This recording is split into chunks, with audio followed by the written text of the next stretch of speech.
Indiana Jones, Indiana It's a podcast about Indiana Jones. Every movie, 1 minute at a time. Indiana Jones Minute. Welcome back to the Indiana Jones Minute, the daily podcast in which we get right into the overhead bin of Indiana Jones and the Temple of Doom, 1 minute at a time. I'm Pete Mummert. I'm Tom Taylor. I'm Jerry Porter. And today we're joined by two guys who are eminently qualified to help us understand a predicament on an airplane. Our good friends Jim O'Kane and Mark Cerulli from the Airport Minute podcast. Welcome, gentlemen. Howdy. Thanks for having us aboard. Great to be here. Yeah, glad to have you. And it seems very fitting that you're here for our airplane scenes. I'm holding my vomit bag. Jared's been holding his this whole time, too, since like Shanghai. Yep. Today we're here to talk about minute 16. And minute 16 begins with a red line turning towards Marion's bar in Nepal, which makes me sad. Aww. It moves on to show two pilots gleefully tiptoeing through their Ford trimotor so as not to wake their slumbering passengers, which makes me happy again. Has one of the pilots giving a friendly wave before doing some skydiving, and ends with Willie Scott flinging open the curtain to the cockpit of the airplane. and underacting as always. Keeping it under control. As soon as we get out of the map in this scene and we get back inside the airplane, there's a weird thing as a child of 80s home video with the panning and scanning that went on constantly. I was used to seeing movies cut one way and then seeing them finally, like when Letterboxd got big again on video, or you'd go see it in the movie again in the theater, and you would see, oh, this is actually cut this way. That's so weird. But this shot here you see like the curtain and a hand comes in and reveals Willie sleeping in the back. And then you see the other side of the curtain in a separate shot do the same thing. And you see Indy and Short Round. And that looks exactly like it would have been, panned and scanned that way for home video. And then you would go see it in the theater and you'd see that was one single shot with like Willie on one side and Indy on the other. But it's not. We're watching the actual movie now, well, in the proper aspect ratio. So it's weird that they cut it that way. It's weird to me. Yeah, it's like they want you to think 4x3 and stay that way. It's just very peculiar. Yeah. Yeah. I thought I saw that, and I thought they were very specifically sending you a message, which is they're not really. Willie and Indy aren't really. Their chemistry is lacking at this moment. But I'm sure they'll fix it. It'll happen. They're going to hit it off. No, but they do. They very specifically show, here's Willie, and then it's like there's a curtain, and then here's Indy over here with Short Round. Mm-hmm. And they're not together. You know what I mean? That's true. But what I did notice is we have like Short Round is asleep, sort of resting against, Indy with Indy's arm around him, and it's kind protectively of around him. Yes, yeah, that's right. It's kind of this like sweet and nurturing, way. And I wondered, it's like, have we ever seen Indy be paternalistic before? We've never seen him with a kid before, unless you count all the girls in his class or something. Well, we didn't see her when she was a kid. You knew it. Yeah, I'm wondering, it's like in the next movie, is Short Round going to be like, I was in love and I was... Oh my God. What about that nap we took on the plane? It was wrong and you knew it. Well, I've got a question a little bit further back. Actually, the very first second or two, when we're looking at the red line. I don't know if you talked about this in the previous minute, but we're looking at that beautiful Ford trimotor, and it's flying. It left Shanghai, and then it does that little bend on the arrow that says it. I would assume that it landed at Chongqing to refuel. Now the problem is, I just check the map. The distance from Shanghai to Chongqing is 1,047 miles. The Ford trimotor, on a good day, downwind and everything, has a range of 570 miles. So where did they get the extra 500 miles of gas? I'm just I mean, I know it's a movie, but Yeah, they borrowed it from that Brazilian airline. yeah, it's just. I think they're probably feeding it like feeding the Indian chickens. Yeah. Yeah, just toss some chickens in Chicken fat, exactly. Empowering. Our fleet runs on beef tallow. there. Or they're doing the Doctor Strangelove mid-air refueling thing. Yeah, From the opening credits of Doctor Strangelove. I'm sure that's what it is. Yeah, it's just a kind of a peculiar thing that hit me. It's like, oh well, I guess I'm thinking too hard on it, but you're considering how accurate. I mean, like all this stuff is generally accurate in terms of the map and things. I was hoping that maybe there was an intermediate route that we didn't see them land. It was along the same line as Shanghai to Chongqing. Or maybe there was a stop previous to this, and the red line actually meant a train for a while, and then they got back on another plane. Or maybe they're just like, look, it's 547 miles. That's with like a good tailwind. Do you know how many dots we're going to have on this map? I still remember when I saw this movie, I hadn't heard of Kate Capshaw, but I'm like, oh my God, is she beautiful? Yeah? And then we knew what happened. Yeah, a little bit more. Well, I wasn't gonna tell this story until much later, but back when this movie came out in 1984, I was working for an oil company in Texas, and we had oil wells near, not too far from Austin. So this is about a month after the movie came out, and if you're gonna cut this for legal reasons, you can stop right now. But, that was a great story, Jim. Thanks for that. Yeah, who'd have moving thought right along. So in the extended director's cut of this show, I was flying from Austin to Dallas about a month after Temple of Doom came out, and I was sitting in the window seat and in coach, and suddenly next to me in the aisle seat is none other than Amy Irving, who. Hey.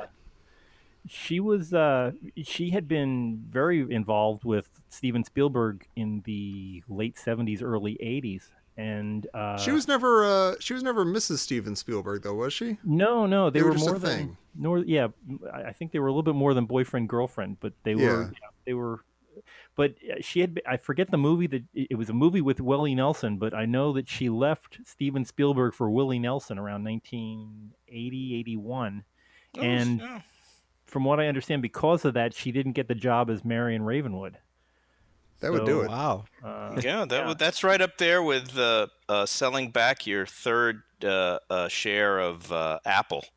Yeah, this guy Spielberg, he's got no future in this business. Yeah. No, did you see 1941? Come on, yeah. Did you? I mean, did she tell you this over peanuts? Yeah, we were. Stale peanuts. Yeah. So she handed me my little bag of pretzels, and I said, well, I just kept looking over her. This was 1984. The movie had just come out, and I was thinking, gosh, she must know something about this movie, even though she hasn't been with Steven Spielberg in a while. And what's she doing flying coach? That was the other part I couldn't figure out. She's Amy Irving. She was in Carrie, for heaven's sake. That's what happens when you break up with Steven Spielberg. Right. Back at the point of view, You're automatically banned from every first-class cabin. Yeah. That's sad. So I just kept peering over at her, and it's like she is every bit as amazing looking in real life as she is on film. Mm-hmm. But I never get to ask. And a year later, she gave birth to Max Spielberg, and Steven married her too. So I don't know. Maybe she was saying goodbye to Willie. Maybe who knows? But it was just a very peculiar moment. I would have loved to have asked her, what happened and why was Temple of Doom the way it was? What is it, Amy? So that's my only good celebrity Temple of Doom story. And she said, well, because these nuts are stale, I'll tell you. I'll tell you my entire story. She kept drawing a line between Austin and Dallas and on Shanghai. with a shaky hand. Just kept putting in X. Yeah, Should've asked her about the clutching her briefcase. valise to her chest. Yeah. Well, I can really date myself. I saw this at a Paramount screening at Lowe's Astor Plaza in New York. And I still, these shots that we're looking at now on that huge screen in a brand new print, it was just stunning. just stunning. That's what a great awesome. movie. Was that before the movie came out, or was that? Yeah, like it was just like a few days before it came out. Oh, that's I was incredible. really, really young. So was I, but I didn't get to go to a screening. The Lowe's Astor Plaza was. I saw the original Star Yeah, Wars me at too. the Lowe's Astor Plaza the week it came out, and there was no better movie theater in Manhattan than Lowe's Astor Plaza, and now it's the Nokia something or other. Yeah, some concert place. Concert space or Oh, something. really? Ruined forever, but yeah, just a great venue. I was going to say, I have a question for you, Tommy. It's kind of general, just general about the movie so far and the characters in it. Mm-hmm. You have a son who is Short Round's age. Is that true? How old is? Do we know how old he is? Well, he's My son? close. He's close enough. Okay, yeah. Yeah, and I'm thinking, like, knowing that, imagine that you've just been poisoned and Wuhan has just been shot dead. Sure. Would you let your son drive the getaway car? Well, if he had the boxes on his feet, yeah. So he could reach the pedals. I'm not a cruel father. I mean, I want him to have a chance. It's live and learn, yeah. Yeah. Because, I mean, we see this, it got me thinking when we see Indy here, he's kind of paternalistic. And you're like, oh, he cares about Short Round. He's kind of like, he's got his arm around him. And then you're like, and, he throws him in the midst of all this violent horribleness. Yeah. Yeah. Well, it's character building, All right. He needed somebody he could trust. Yeah, he can't. There's no soccer team for him to join because they're globetrotting and stuff. So he's just got to get his licks in where he can. Yeah, he's learning in the streets of life. Indy's a fantastic father. All right. Every relationship he has is sterling. Has this already been settled? I mean, it may have been settled in an earlier minute, but since Short Round is wearing a New York hat, would that indicate an East Coast origin point for that hat? And perhaps the person that gave it to him was more comfortable in the East Coast? That makes a ton of sense. We've also, I think, if this is Han Solo's fever dream, I think it's been established that with the Force, you can kind of see into the future. And Short Round is actually wearing a Giants cap. And as we all know, the Giants wound up in San Francisco, as of course did Marshall College. But wait, now wait a minute. Stop that. You can't. I love it. No, wait, for real. Can't go again. I'm going to use that on our show. Stop that. But wait, for real. I know we talked about this before, but were the Giants in New York at this point? Not until 1960. Yeah, they were in New York until... Oh, I'm sorry, they didn't move until 1962, right? Oh, well, there you go. Take that, Pete. Yeah. Marshall College. I still have not bought myself a Marshall College shirt that would explain this whole thing and tell you that it's Bristol, Connecticut. But I should. There's a reason you haven't purchased it. Clam up, you. Rat. Hey, I have a fantastic question about this plane and about planes in general. All right. Is there actually ever a lever that you pull that will just automatically dump all the fuel out of the plane? Yeah. That's a key feature on many. Really? Planes. As you don't. Well, I can't. That would be. You don't want it to explode. Let me say that. And if you dump the fuel, it won't explode. Oh. So yes, there are fuel dumps on a lot of aircraft, just so that you don't have to circle the field for 3 hours waiting for you to run the fuel down. But yeah, you can offload your fuel in the air pretty quickly. Would fuel be bright red like that? No, actually, it is if they add food dye to it. Yeah. Is there a separate lever for the Kool-Aid? Yeah, that means that you've accidentally used the. This is an East. Well, no, actually, it's a Chicago thing too. So Tom, you might know about this. They dye diesel fuel with a red dye so that you don't it shows that you haven't paid your gasoline tax for a car. Oh my God. Car diesel. Jim, it's Wow. terrifying to me that you know all this stuff. I spent like an hour researching that. Wow. Oh, Honestly, really? swear to God. Yeah, Wow. yeah. It was, do planes have a lever that says fuel dump? And then I was like, this is preposterous. You should have said, "Oh, we got the airport minute guys coming on. I'll save it for The those label guys." for that lever is It's on the lower right of the cockpit, and in big red letters, and then you pull it. I did find out. I mean, it was you'd mostly dump your fuel in an emergency situation right? Yeah, that was it. Yeah. Well, yeah. If you wake up and there's no pilot or co-pilot, and you're heading towards a mountain range, that's an emergency. Yeah. You don't want to tank full go. of fuel then. How are the pilots doing? I mean, they're coming down in a mountain range. I would say that they're flying at about 120 miles an hour, and it doesn't look like they're very high. So would their chutes open in time? I mean, it looks like they're doing a very, I think it would be lay low instead of halo, just low altitude. That might be why one of the guys is so kind of hesitant to jump out, and the other guy has to push him. Yeah. Oh, maybe. I was also fascinated as the fella's jumping out. Instead of saying Geronimo, he yelled "Ding Ho," which is really good. Really? It's a Chinese word for real good. All right, now I'm truly terrified, wow. Jim. I would think that if he yelling "Boo How," that's like no good. So, Yeah, really.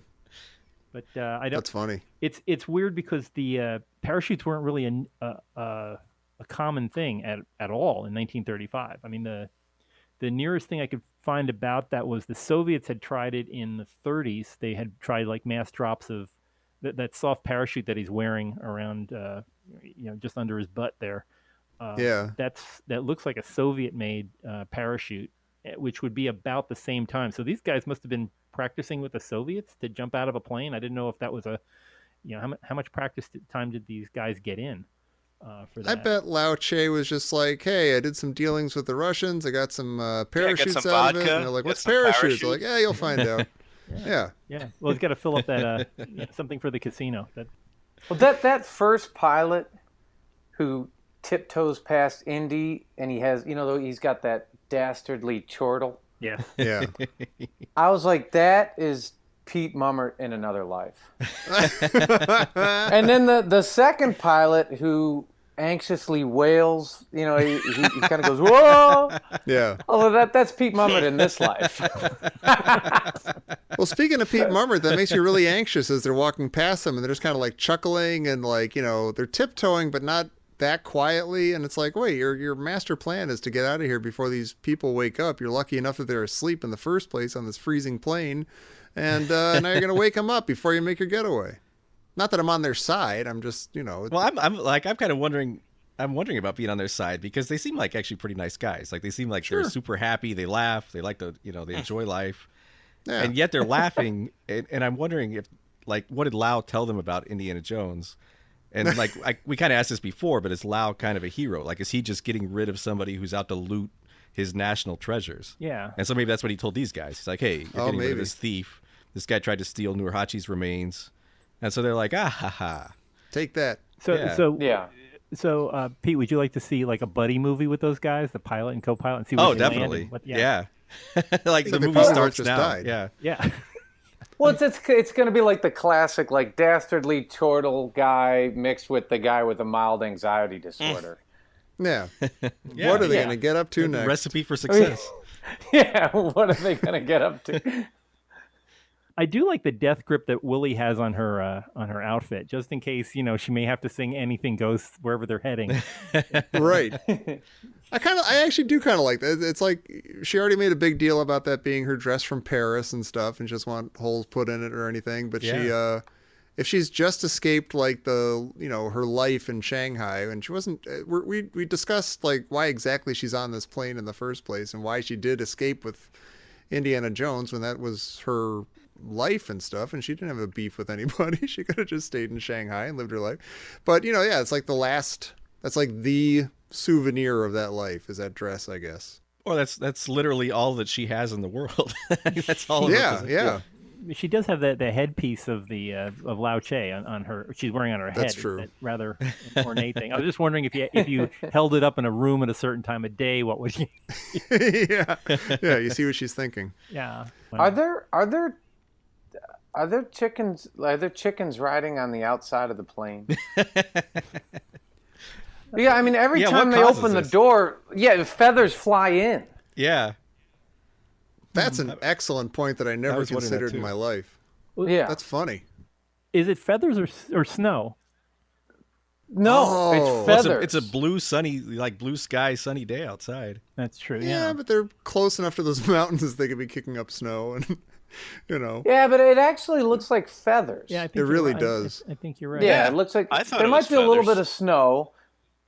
Yeah, and it's like they open the door and feathers fly. And it's like, are the chickens flying next to them?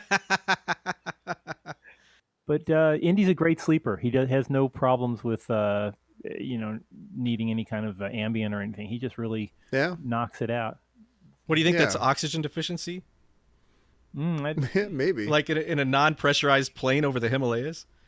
Well, wait a minute. do it to you. If they're over the Himalayas, yeah, and they're over the peaks. I mean, they got to be up 25,000 feet or something. No, actually, It's got to be freezing cold They're too. They're coming in a lot lower. They're further south. They're over like Burma. They're not up like by Nepal. So the mountains aren't as high. It's So, but wait. Iron is high, like. Well, like you think of Mount Everest, 29,000 feet, but Well, sure. they're coming in low. They're over the the Burma foothills, Road. baby, the foothills. Are we talking?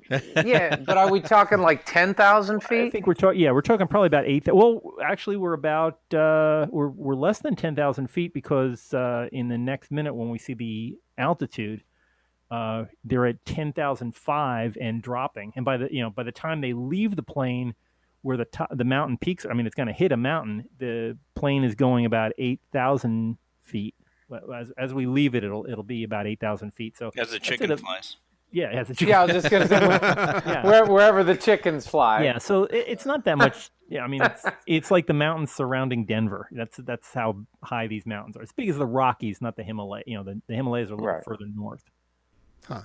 So and west, they're much further west actually. So yeah, I mean 8,000. There's nothing to sneeze at. It's an 8,000 foot mountain coming at them, but they're high enough. They're high enough that they can avoid the mountains, but low enough that they're not going to turn into Marcus Rathbone in an airport. They're not going to start turning blue-green. Cool. Anybody have anything else for this minute? That's it for me. I'm great. Well, Jim and Mark, can you tell people where else they can find you or what you guys do? You can find us online, in any case, at the ever-popular Airport Minute. We're on Monday through Friday, and we're down to our last half hour. And by the time you hear this, we may be over. So tune in quickly. But we'll be there forever and ever at Airport Minute. And you can also follow us on Twitter at Airport Minute or the big site airportminute.com. It's a fantastic show. Yeah, I love that show. I love the show too. I know, Tom. You're inspired by our music every morning. That's. I am, yeah. It usually times out that I'm pulling out of the garage as this music is coming on, and it's incredible. Kind of wakes you up, right? right? Feel like I'm, yeah. And then the music goes away. I'm like, oh, I'm just on my way to work. It's not a big deal. Never mind. And Tom, where can people find us elsewhere? People can find us on the internet at indianajonesminute.com, where you can find all our past episodes, including our entire coverage of Raiders of the Lost Ark. You can also find us on Facebook. You can join our group, our listeners group, Indiana Jones Minute and the Listeners Crusade. You can find us on Twitter at Indiana Jones Min. And you should find us on iTunes and subscribe to us and leave us a nice message, a nice review. That'd be awesome. Thank you. Yes, please do, as Tom would say. And you can join us again tomorrow right here for minute 17 of the Indiana Jones Minute. Fuel? Yes. What sound does a chicken feather make? Yeah.